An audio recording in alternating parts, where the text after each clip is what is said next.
நாய் மூந்த பிஸ்கெட்டை அசோக் கெலோட் சாப்பிட்டாரு என்று ஹேமந்த் விஸ்வ சர்மா ஓப்பனாவே சொல்றாரு. ஸோ அவருக்கு அரசியல் தெரிந்தாலும் திமுகவிடமிருந்து ஜால்ரா பெற்றுவதற்காகத்தான் பேசுகிறார். அவர் நிதிஷ்குமாரை பிரதமர் ஆக்குவதிலிருந்து தடுத்தார். இதுதாங்க ரகசியம். உங்க ஊர்ல இருக்க செயல்நாடு போறாரு அவரு. அவர் கொஞ்சம் கோளாறா இருக்குதா தலையில? அதுக்காக ராமரை புகுத்துறார் நரேந்திர மோடி. ஒரே ஒரு ரகசியத்தை சொல்லி நாம் இருவரும் இந்த பேட்டியை முடித்துக் கொள்ளலாம்.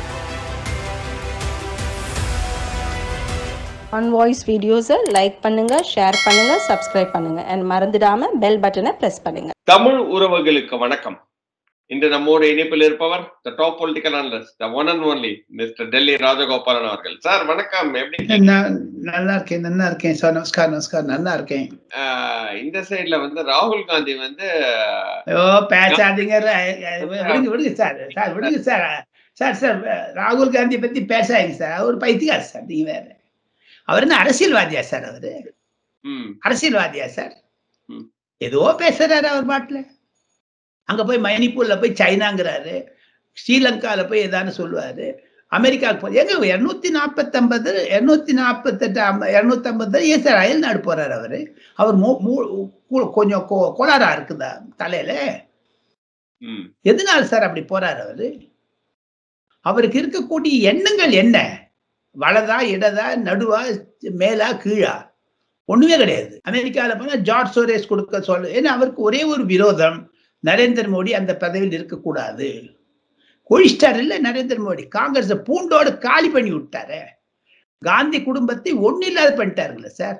அதே எண்ணம் 2024க்கு பிறகு 2026க்கு முன்னதாக தமிழகத்தில் திமுக அதிமுகவிற்கு வரும் என்ற அச்சம் கூட திமுக மனதில் வந்து விட்டது. பிஜேபி வந்தா திமுக நிச்சயமா தேயும் அப்படின்ற மாதிரி தான் நீங்க பாக்குறீங்க. ஏன்னா ஏன்னா ரெண்டு பேர் மேலேயும் அவ்வளோ கட்டுக்கடங்காத கேஸ்கள் இருக்கு இல்லையா? பொன்முடி, அதுக்கப்புறம் அனிதா ராதாகிருஷ்ணன்றாங்க, அதுக்கப்புறம் துரைமுருகன், அதுக்கப்புறம் டிஆர் பாலு, இப்படி லிஸ்ட் போய்கிட்டே இருக்கே. அதே மாதிரிதான் அதிமுகலையும் இல்லையா? தங்கமணி, வேலுமணி, அதுக்கப்புறம் இப்படியே லிஸ்ட் அந்த சைட்லயும் இருக்கு. ஸோ அதனால நிச்சயமா ஒரு பெரிய இம்பாக்ட் இருக்கும் இல்லைங்களா சார்? அதைத்தாண்டி நரேந்திர மோடி உருவாக்குகிறார். 19ஆம் தேதி நாளை சென்னையில் இருந்தாலும், நரேந்திர மோடி மு.க. ஸ்டாலின் கை கொடுத்தாலும், மு.க. ஸ்டாலின் மகன் உதயநிதி ஸ்டாலினை வரவேற்று அவருக்கு அடைக்கலம் கொடுத்தாலும், சரணாகதி அடைந்தாலும், ஒரே ஒரு திமுக அதிமுக சரணாகதி அடைஞ்சுன்னு சொன்னார். எடப்பாடி பழனிசாமி போய் சரண்டர் ஆயிட்டார் மோடி கிட்டேன்னு சொன்னாங்க. இப்ப என்ன ஆயிருக்காங்க திமுக? ஆமா. இல்ல, ஒரு காலத்துல மிஸ்டர் ஸ்டாலின் சொன்னாரு, இபிஎஸும் ஓபிஎஸும் மோடி கால் கடியில தான் அவங்க அரசியலையே பண்றாங்க அப்படின்னு. இப்ப இவங்க கையடியல் பண்றாங்களா? இப்ப மோடி கால் கீழே தான் அரசியல் பண்றாரு. ஏன்னா அங்கதான் போயிட்டு எல்லா வேலைகளையும் முடிச்சுட்டு இங்க வராங்க. இங்க வந்தோன்னா அவரை வச்சுதான் இங்க அரசியல் பண்ணிட்டு இருக்காங்க இல்லையா? ஆமாம். அது திராவிட முன்னேற்ற கழக ஊழியர்களும் திராவிட முன்னேற்ற கழக தலைவர்கள், எனக்கு எத்தனையோ போன் வருதுங்க. திருச்சி, திருநெல்வேலி, ராமநாதபுரம், கோயம்புத்தூர்ல இருந்து எல்லாங்க. நாம் இருவரும் பேசிக்கொண்டதை பார்த்து கொண்டு ஒன் வாய்ஸ் நேயர்கள் மூலமாக பற்பல தொலைபேசிகள் வருவதிலிருந்து எனக்கு புரிதல் வருகிறது, தமிழகத்தில் திமுகவிற்கு எதிரான ஒரு அலை வீசுகிறது என்று. ஓகே, பட் இங்க திருப்பி going back to the original question sir. அதாவது ராகுல் காந்தி என்ன சொல்லியிருக்கேன்னா, வடகிழக்கு மாநிலங்களை பிஜேபி பார்ப்பதில்லை, மோடி அந்த அளவுக்கு இம்பார்ட்டன்ஸ் கொடுக்கறது இல்லை, மணிப்பூருக்கு ஏன் வரல அப்படின்ற மாதிரி நிறைய கொஸ்டின்ஸ் எடுத்து வச்சிட்டு இருக்கிறாரு. ஆகுது இல்லையா மக்கள் கிட்ட? சரி, என்ன அது உண்மை? அதை எப்படி பாக்குறீங்க சார்? உண்மைதான். அவர் ராகுல் காந்தி பேசல, உண்மை இருக்குது. ஆனா யாரும் சீரியஸா எடுத்துக்கலையே. எந்த டெலிவிஷனும் காமிக்க மாட்டேங்கிறாங்களே சார். அவரை ஜோக்கர் எல்லாம் எடுத்துட்டு இருக்காங்க சார். அதே ஹேமந்த் விஸ்வ சர்மா பேசினாருன்னா எல்லா டெலிவிஷன்லயும் வருது. சீஃப் மினிஸ்டர் ஆயிட்டாரு.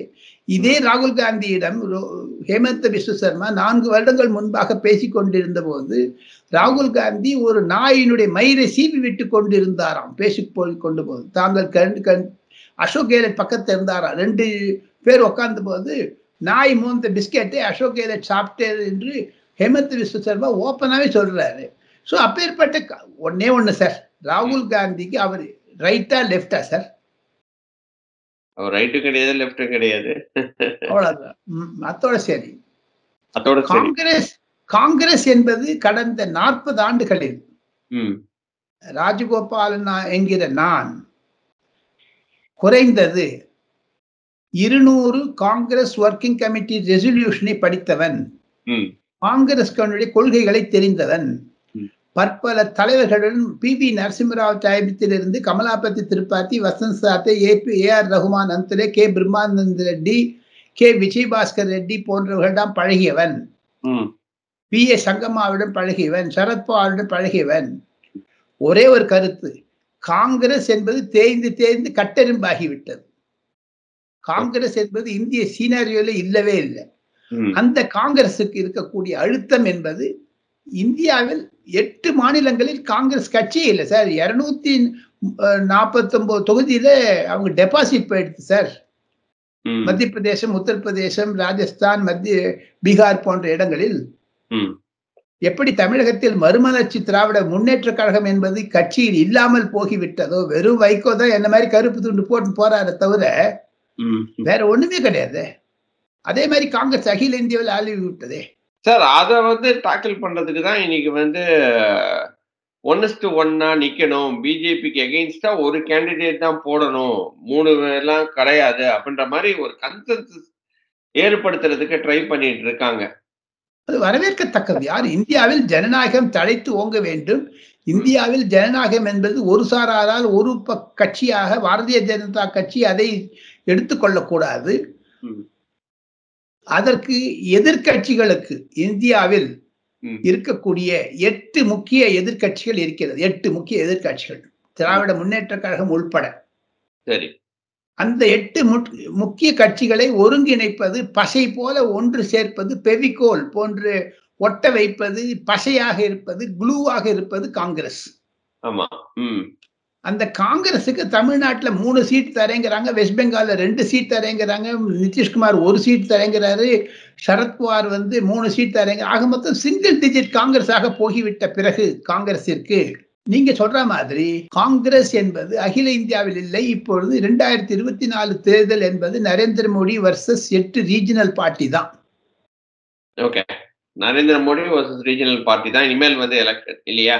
அப்ப காங்கிரஸ் இல்ல அப்படின்னும் போது, பட் நீங்க சொல்ற மாதிரி காங்கிரஸ் ஒரு ஜெல்லா ஃபார்ம் ஆகுது அப்படின்ற போது ரீஜனல் பார்ட்டிஸுக்கு ஒரு அப்பு தானே சார் அது. இப்ப நீங்க பாத்தீங்க அப்படின்னா காங்கிரஸ் டிஎம்கேவோட சேர்றது டிஎம்கேக்கு நல்லது. அதே மாதிரி காங்கிரஸ் மம்தாவோட சேர்றது மம்தாக்கு நல்லது. காங்கிரஸ் அகிலேஷோட சேர்றது அகிலேஷ்க்கு நல்லது. அது பிஜேபிக்கு ஒரு எகெயின்ஸ்டா போகாதா சார்? போகாது. காரணம் என்ன என்று கேட்டால், நேற்று முன்தினம் மரியாதைக்குரிய முரளிதரா என்று சொல்லக்கூடிய காங்கிரஸ் தலைவர் சோனியா காந்திக்கும், ராகுல் காந்திக்கும், பிரியங்கா காந்திக்கும், ராஜீவ் காந்திக்கும் மிக நெருக்கமாக இருந்தவர். அவருடைய மகன் என்பவன் மிலன் தியோரா. அவர் எங்க சிவசேனால போய் சேர்ந்தாரு. ஒரு நிமிஷம் இருங்க. அமெரிக்காவில் இருக்கக்கூடிய தமிழர்கள், இலங்கையில் இருக்கக்கூடிய தமிழர்கள், ஆஸ்திரேலியாவில் இருக்கக்கூடிய தமிழர்கள், இங்கிலாந்தில் இருக்கக்கூடிய தமிழர்கள் இந்த ஒன் வாய்ஸ் நேயர்கள் மூலமாக அவர்கள் நம்முடைய தொலைக்காட்சியை அடிக்கடி பார்த்து கொண்டிருக்கிறார்கள். அவர்களுக்கு ஒரு புரிதல் வேண்டும். ராகுல் காந்தி என்பவர் 2004 16 வரை 5 முக்கிய தலைவர்களை வைத்துக் கொண்டுதான் அரசியல் நடத்தினார். ராகுல் பிரிகேட் என்று சொன்னார்கள். ஜோதிராதித்ய சிந்தியா, ஜிதின் பிரசாத், RPN சிங், ஹெமந்த விஸ்வ சர்மா, மிலன் தியோரா. இந்த 5 பேர் இப்ப இல்லையே, காங்கிரஸ் விட்டு வெளில போயிட்டாங்களே. ஜோதிராதித்ய சிந்தியா வெளில போயிட்டாரு. அவ்வளோ திட்டுறாரு காங்கிரஸ் பத்தியே. அவள் புழுக்கம், அவ்வளவு மனதில் இருக்கக்கூடிய அழுத்தம், இதையெல்லாம் தமிழ்நாட்டில் இருக்கக்கூடிய காங்கிரஸ்காரர்கள், செல்வ பெருந்தகை போன்ற தலைவர்களுக்கு புரிதல் வேண்டும். செல்வ பெருந்தகை என்பவர் ஒன்றுமே தெரியாமல் பேசுகிறார். அவருக்கு அரசியல் தெரிந்தாலும் திமுகவிடமிருந்து ஜால்ரா பெற்றுவதற்காகத்தான் பேசுகிறார். அவர் ஒரு திமுகவினுடைய ஏஜென்ட் ஆகிவிட்டார் என்று கே. அழகிரி டெல்லியில் சொல்லி இருக்கிறார். அதையெல்லாம் தெரிந்து கொள்ள வேண்டும். ராகுல் காந்தியுடன் இருந்த முரளி தியோரா ஏன் வெளியே சென்று விட்டார்? மிலன் தியோரா ஏக்நாத் ஷிண்டேவோட மேல் சேர வேண்டும். பிஜேபியில சேராம அவங்க ஏக்நாத் ஷிண்டேவோட ஜாயின் பண்ணிருக்கிறாரு. ஒரு அதுக்கு டீப்பர் கான்சிக்வன்சஸ் இருக்கு கணேஷ். சொல்லுங்க சார். இப்போ ஒவ்வொரு கட்சி பிளவு ஆயிடுச்சு. 2019 இருந்து 2024க்குள்ள 5 கட்சி பிளவு ஆயிடுச்சுங்க. சிவசேனா, ஜேடியு, ஜேடிஎஸ் எல்லாம் சிவசேனால பிரிந்து பிறகும் இனிமேல் ஃபியூச்சர் டிசிடென்ட்டுக்கு தான் இருக்குன்னு நினைக்கிறாங்க அவங்க. ஓகே. பாஜகவை விட இந்துக்கு அதிகமாக சொல்வது சிவசேனா. ஓகே. அதே மாதிரி கம்யூனிஸ்ட் கட்சி காணாமல் போகிவிட்டது இந்தியாவில் இருந்து. ஆமா. இது எல்லாம் அழுத்தம் காரணமாகத்தான் அனைத்தையுமே ஒரு சுளையாக, ஆரஞ்சு பழ சுளையாக, ஆப்பிள் ஜூஸாக நாம் இருவரும் பேசிக்கொண்டிருக்கக்கூடிய ரசத்தை தருவது என்ன என்று கேட்டால், இந்தியாவில் காங்கிரஸ் என்பது அடியோடு பூண்டோடு காலியாகிவிட்டது. மாநில கட்சிகள் தான் நரேந்திர மோடி எதிர்க்க வேண்டும். ஆனா அது ஸ்பொராடிக்கா இருக்கும், கன்சாலிடேட்டா இருக்காது. ஆனா காங்கிரஸ் வந்து எக்ஸ்ட்ரா லக்கேஜ்னு நினைக்கிறாங்க ரீஜனல் பார்ட்டிஸ், மாநில கட்சிகள். அதையும் சொல்லுங்க மாட்டேங்கிறீங்க. இப்போ திமுக வந்துங்க 40 இடத்துல காங்கிரஸ் 20 இடம் தருவாங்களா சொல்லுங்க பாப்போம். அதே மாதிரிதான் நெகோஷியேட் பண்றாங்க. பட் இருந்தாலும் அது ஒரு அட்வான்டேஜா போகுது sir. At the end of the day டிஎம்கேக்கு ஒரு அட்வான்டேஜா தானே போகுது. அதே வந்து உங்களுக்கு வெஸ்ட் பெங்காலையும் சரி, பீகார்லயும் சரி, உங்களுக்கு வந்து எல்லா இடத்துலயும் நீங்க கரெக்டா சொன்னீங்க. நாம் இருவரும் பேசிக்கொண்டிருப்பது சூடாக இருக்கக்கூடிய விவாதம். எப்போ டிஎம்கேக்கு அட்வான்டேஜ் சொல்றீங்களோ, இட் ஆல்சோ இன்டைரக்ட்லி மீன்ஸ் காங்கிரஸுக்கு டிஸ்அட்வான்டேஜ். கரெக்ட் தானே? கரெக்ட். அது காங்கிரஸ்க்கு டிஸ்அட்வான்டேஜ். அதைத்தான் நான் மண்டை தள்ள அடிச்சு சொல்லிட்டு இருக்கேன் நானு. சரி, ஓகே. உங்களுடைய நேயர்களுக்கு புரிதல் வேண்டும். நான் காங்கிரஸை நான் படித்த மாதிரி வேற யாரும் படித்து கிடையாது. பட் ஆனா அப்போசிஷன் பிஜேபியோட அப்போசிஷன் வந்து ஸ்ட்ராங் ஆகுதே சார். அது எண்ட் அதையும் நம்ம பார்க்கணும் இல்லையா? அது டிஸ்இன்டிகிரேட்டட் ஆயிடும் அது, அந்த அப்போசிஷன் என்பது. அதுக்காக ராமரை புகுத்துறாரு நரேந்திர மோடி. ஓகே. இப்போ ஒரே ஒரு ரகசியத்தை சொல்லி நாம் இருவரும் இந்த பேட்டியை முடித்துக் கொள்ளலாம். சொல்லுங்க சார். ஒரே ஒரு ரகசியம். 2012 ஆகஸ்ட் மாதம் என்னை ராகுல் காந்தியிடம் ஜெயராம் ரமேஷ் அழைத்து கொண்டு சென்றார். நான் ராகுல் காந்தியுடன் பேசிக் கொண்டிருக்கும் பொழுது அரசியலை பற்றி பேசினார். சில முக்கிய கருத்துக்கள் காங்கிரஸ் ரெசல்யூஷன்ல இருக்கக்கூடிய ஏஐசிசி ரெசல்யூஷனை நான் கோட் பண்ணி அவர்கிட்ட சொன்னேன். Who is bothered about AICC resolution? Country is looking forward. அப்படிலாம் சொன்னாரு. அப்ப கூட அவர் வந்து முதலாளிகளுக்கு அது விரோதமாக இருந்தார்.